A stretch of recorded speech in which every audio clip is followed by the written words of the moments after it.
everything that we get is a bad news story. It's kind of like good news doesn't really make news. Well, right now, good news is going to make news because this town has had its football club for many, many years.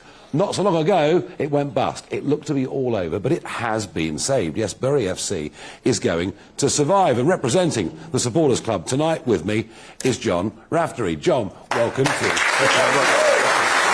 Thank you, Daniel.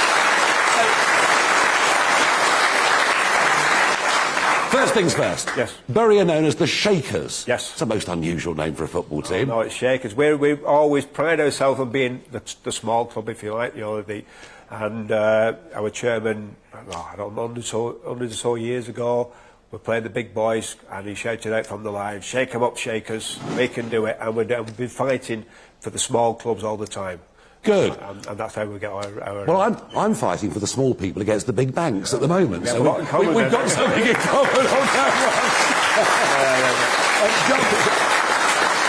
one. So the club have been around a long time. Very important part, of course, as with all these communities. It really matters, doesn't it? Of course. It was an absolute travesty, through no fault of the supporters, when our club, since inaugurated in 1885, all that history, the ground of Gig Lane, all that history, people going, families, meeting, all throughout generations, many generations, all gone. Yeah, and of course, this town, I mean, maybe not the football club itself that ever quite reached the top, but this town itself, a hotbed of producing international footballers. Without a doubt, yeah, without a doubt. Colin Bell, Gary Neville, of course, Phil Neville, famous within there, it's just full of them. Kieran Trippier, late, all that. Yeah, England player, Bottom lad, all that. Yeah, I mean, you've produced great footballers. So what went wrong? Why did it go bust?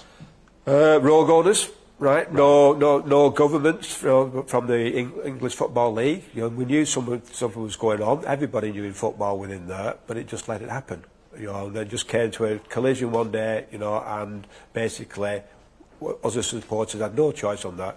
These remote people, right, let the small club, the town of Bury, down and just kicked us out of the league. How did you save it?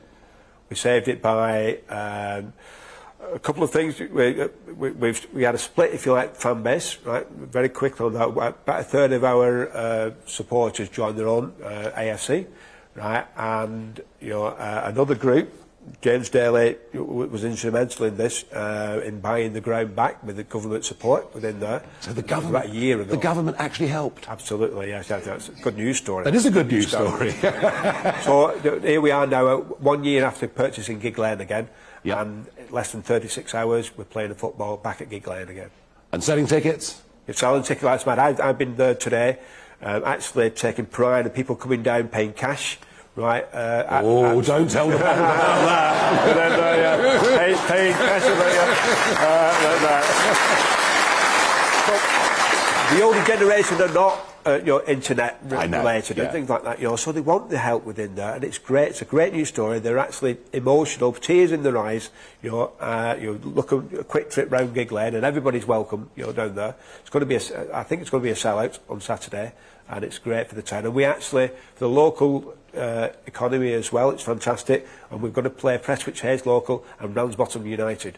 Right, and all the people will there, the local trade will do really well. Well, John, I want to say well done to you, well done to the government for once for helping, and well done to the town of Bury. You've saved your football club, and it is a really good news story. Congratulations. Thank you. That's a great story.